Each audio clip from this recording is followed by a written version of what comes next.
Hello, it's me again, David Humphreys, with another of the Property Investors Building Blocks tutorials. Get ready, get set, go! Top of your list, educate yourself. If you wish to be a successful property investor, it's essential that you educate yourself across a number of disciplines. Unless you choose to work with a mentor or coach, you will have to decide what it is you need to learn, the sources of that learning, the pace of it, the depth of it, in fact, every aspect. If you are going to work with a mentor or coach, they will probably set the agenda. At school, you follow a national curriculum. At university, you follow a set curriculum to achieve your degree. There is, however, no set program for property investment. You can take courses, there are books and consultants, other landlords, network meetings, and internet forums. There's a large variety of sources of property investment information, but they seldom ever form a curriculum. Hence, it is your responsibility to educate yourself and map out the curriculum you will follow to reach your goals. Unless, of course, you follow Property Investors Building Blocks, which has a distinct structure.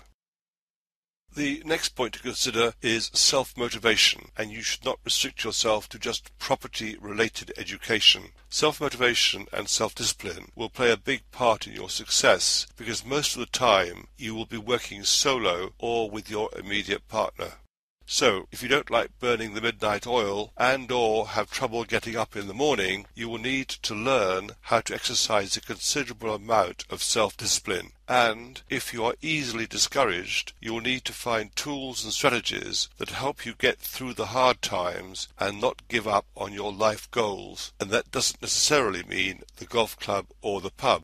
Property investment, as many successful investors will attest to, can be a very lonely old game. To be successful, you need to like, dare I say, love this game, and that maxim applies to any self-employed or on-your-own venture. Some years ago, my nephew asked me what he should do work-wise with his life. My answer was, whatever got him out of bed on a Sunday morning. A few months later, he was out of bed early on a Sunday morning with a friend, working on a car that he owned. He related the story to his friend, who said, "Well, why don't you go and become a car mechanic? Today is Sunday." He joined BMW as a trainee and passed with flying colours. Today he works in real estate in Hawaii, and that's what now gets him out of bed every morning, not just Sundays. My next point is learn the disciplines. Property investment involves a whole series of different disciplines which aren't normally associated with the world of investment. For example, if you are going to renovate a distressed property, then you will need to acquire at least some knowledge of the building industry so that you can assess a property and discuss matters with your contractors.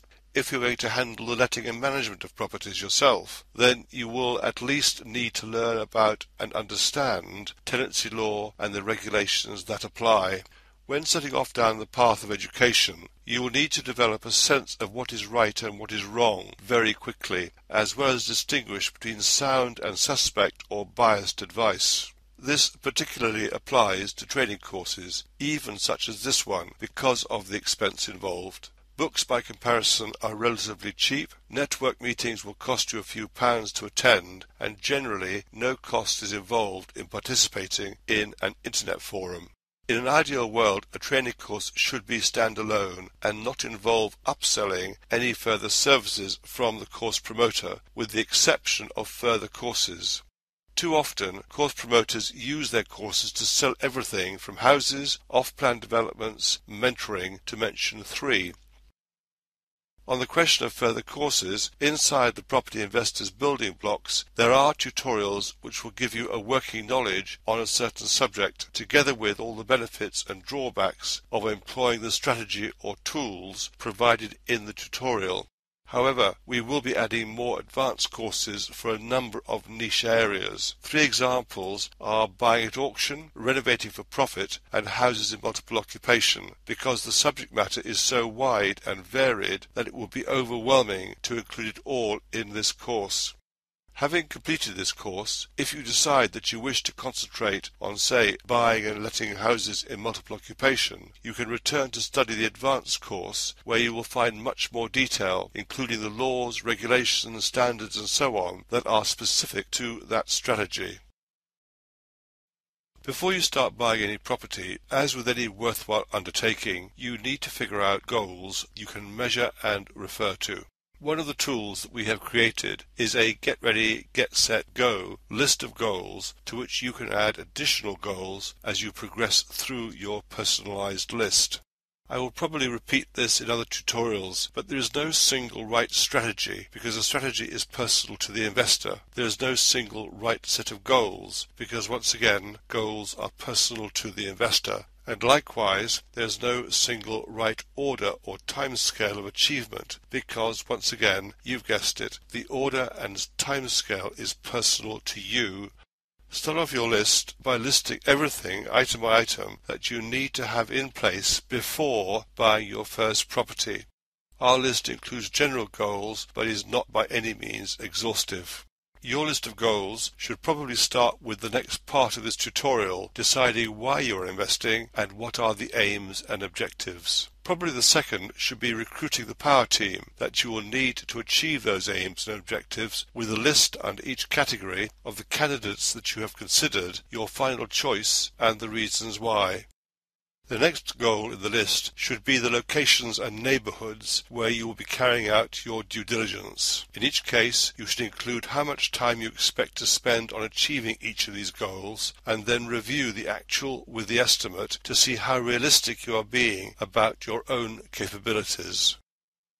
Decide why you are investing. What's the purpose? For example, in the case of buy-to-let, there are two profit or income centres. The first is the rental income or yield, and the second is the gain or the increase in the value of the property. We'll look in more detail at both of these later in the course. For now, you need to decide if you want a regular steady income from your activities so that you can leave the day job, a larger profit at the end, or a mix of both and what that mix should be. Think about the lifestyle you wish to lead in the future. Consider how large your portfolio needs to be to obtain this lifestyle and how long it will realistically take you to achieve it. Consider also how long you want to be a property investor for, and therefore what the lifetime of your investments will be. Now, this is a relatively short section of this tutorial, but in fact raises a number of very fundamental questions which you need to address and answer before even committing yourself to buying a property. Back to my bus analogy from an earlier tutorial. It's very easy to get on the bus, but can be very difficult to get off the bus quickly and easily if in fact you change your mind about the destination, and so it is with property.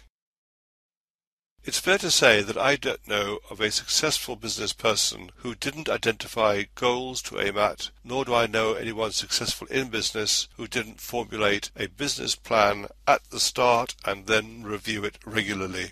If you don't know where to start or how to write a business plan, then make learning this skill part of your education.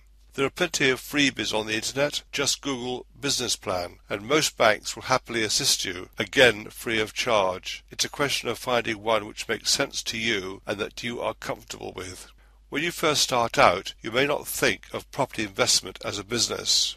Whilst it may be a part-time business in the early days, if you're aiming to give up employment to rely on property investment for an income, you will need to formulate a business plan early on. Make sure you include plenty of what-ifs and ask a competent friend, another landlord or business contact to check your plan. It's too easy to look at it through rose-tinted glasses. As I said in an earlier tutorial, an unusual thing about property investment is that the property itself, the bricks and mortar, cannot go bust, unlike the property business. Provided that your property is properly and comprehensively insured, you don't, for example, need to factor into your what-ifs the property burns down or blows up. However, your property business can go bust, so here are some examples of what-ifs that you need to include in your business planning. What if my customers, in other words your tenants, do not pay their rent on time or at all? What if my customers damage my property and I will have to refit it? What if interest rates on my mortgages rise, assuming that you're on variable rates? What happens if my source of tenants or buyers, if you are flipping, dries up? For example, let's assume you are letting to nurses and doctors from a nearby hospital. Who will you let to if the hospital closes down or is relocated? How will this affect your investment, and how will you deal with it? In this case, not only will you lose your source of tenants, but your property will almost certainly reduce in value, since you have also lost a good source of potential buyers and landlords in the area. Now you may think this scenario unlikely, but in 1979 the JR2 hospital opened close to Headington in Oxford, about 3 miles from the old Radcliffe infirmary, which was closed. The result was that the immediate area around the old Radcliffe infirmary virtually died as far as demand by both tenants and buyers was concerned, though there was still some student demand. It probably took about 15 years to fully recover, and now the immediate neighbourhood around the Radcliffe, which is called Jericho, is a very sought-after neighbourhood, being within walking distance of the centre of Oxford. So I will repeat: formulate a comprehensive business plan, work out several scenarios, and have it checked by someone who will look at it, warts and all, with a clear mind, and not through those rose-tinted glasses. When you start building a portfolio, you need to decide how to structure ownership of the properties.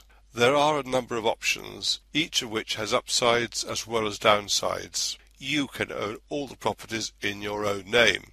You can own the properties jointly with your spouse, life or business partner, in which case you will need to also decide the split, for example 50-50, 60-40, 70-30, or you can decide to build completely separate portfolios where each partner becomes the owner of alternate acquisitions. You can own the portfolio as a family and include one or more or all of your children. One or more limited companies can own your portfolio, which generally is not advisable, or you can consider ownership through a trust. There are operational and financial advantages and disadvantages with each of these options, and we will cover those in depth later in the course. Remember though that if you decide on one option, let's say you decide to own in your own name, and then decide later to transfer the whole portfolio into a limited company or bring a partner into the equation, you will incur substantial transfer costs. Because even though you own the limited company, it is in effect a different person in law, and therefore you will be deemed to have sold or disposed of your properties to another party, and the same goes for the partner that you have introduced. So you could be liable for capital gains tax, stamp duty, legal costs, as well as needing to raise new finance, as mortgages are not assignable in the UK. The analogy that I always use is that there are a number of ways of getting from Dover to Calais. You can fly by plane or helicopter, you could take a ferry, you can choose the Channel Tunnel, you can even row yourself across. You might even swim, and today there's probably an amphibious car which you can drive across. In each case, when you set off from Dover, you will know actually the cost of getting to Calais. But if, halfway across, you decide to change your vehicle for whatever reason, the costs will rise dramatically, and the same goes for changing the ownership of property.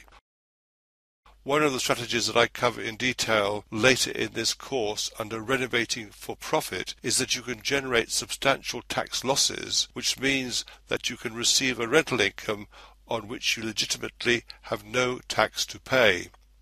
As with most aspects of property investment, there is an upside and a downside. The upside in this case is that, as I've said, no tax to pay, but the downside is that those tax losses, which can be carried forward year after year until you don't have any left, die when you die. So if you die and your portfolio still has, say, £50,000 of tax losses, those tax losses cannot be passed on to your estate or beneficiaries. But if you jointly owned your portfolio 50-50 with a partner, then only 25,000 of the tax losses would die with you.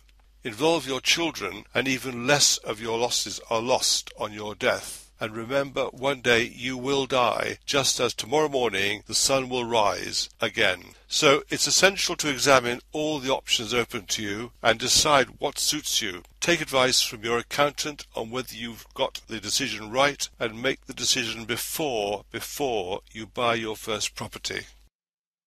You also need to include in your initial plans how and when you will sell or dispose of your investment properties. If you're like most people, you will expect to cash in your investment at some point. In that case, you will need to find a buyer for your properties who will pay the best possible price given the market conditions at the time. Once again, you need to consider plenty of what-ifs.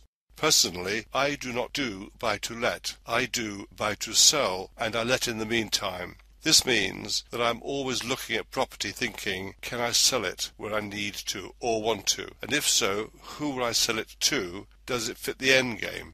The same applies when I'm renovating property. I'm not thinking about my tenant customer. I'm considering what my buyer might like to have. I also take into account when I will be selling the property, let's say 10 years down the road, and think about what my buyer will be looking for at that time. So, in that case, you need to start thinking outside the box. It's relatively easy if you are building or renovating a house which you intend to sell 6 months later. It's a whole different ball game if you are buying a house which needs refurbishment but won't be sold for 10 years or maybe even longer. Ideally, you don't want to carry out major works at that stage just for the purpose of selling the property. Try and anticipate what the demand will be in the future. Give some thought about how you propose to end your life as a property investor and when that might happen, or possibly look at the circumstances that could give rise to making that decision. Once again, there is no right strategy. It's a matter for you and your partners, if any, to agree on. Last but not least, think the unthinkable and come up with a solution. What could go wrong that could completely scupper your plans? I'm not suggesting that you could foresee the Lehman Brothers demise before it happened, but some people did, and they made bundles of money betting against the banks. I say bundles, I should have said large bundles, because it was billions. I remember talking to a banker in 2008 who explained how exposed the big insurance companies were if mortgages, loans, and more exotic financial instruments went pear-shaped. He understood it, I think. I certainly didn't appreciate the enormity of it until AIG virtually went to the wall. There are some scenarios which you may consider unthinkable, but which you should take into account in your plans. The most obvious one is, what happens if you or anyone in the partnership dies? You should have covered the demise of a source of business or customers when you were formulating your business plan. But consider what will happen if the whole region in which you have invested is blighted, as was the case with the valleys of South Wales and County Durham following the closure of the mines. As a property investor, somehow you have to survive credit crunch, recession and cutback because you may not be able to cut and run without suffering huge losses. One of the challenges with property investment is that there are liabilities attached to it. If you have no tenants or they can no longer afford to pay the rent, you have no money coming in, but you still have to pay the mortgage interest, possibly council tax, utility standing charges, and certainly general maintenance, to mention just a few of the cost headings. You cannot stop or limit the amount of money going out, whereas in the case of stocks and shares, no money is going out, and you can simply sell them, assuming the company has not gone bust. With property, it's not quite that simple. If property values have fallen, which is very likely in a blighted region, you may owe more to the mortgage company than the property is worth. In this case, you may be unable to sell even through an auction unless you can pay the difference between the amount that you receive from the sale and what you owe the mortgage company. So think the unthinkable and come up with an answer. Document it and then review it regularly. That brings me to the end of Get Ready, Get Set, Go. I hope this tutorial was thought-provoking because whilst in my opinion property is still the best deal in town for most of us, there are considerable risks. You need to understand the downsides, mitigate them where possible, so that you can be confident in your approach to the whole business. Remember also that your lenders will want to see that you have fully examined the pros and cons of your business, carried out in-depth due diligence in all aspects of it, and have recorded your findings. To help you, we have designed a number of templates for you to use, which you can download from the resources link on each tutorial. In the next tutorial, we look at the different strategies that you can employ when investing in property and help you decide which may be the best one for you in your current circumstances and with your goals in mind. Thank you for spending time with me again. I look forward to seeing you on the next tutorial. This is David Humphreys signing off.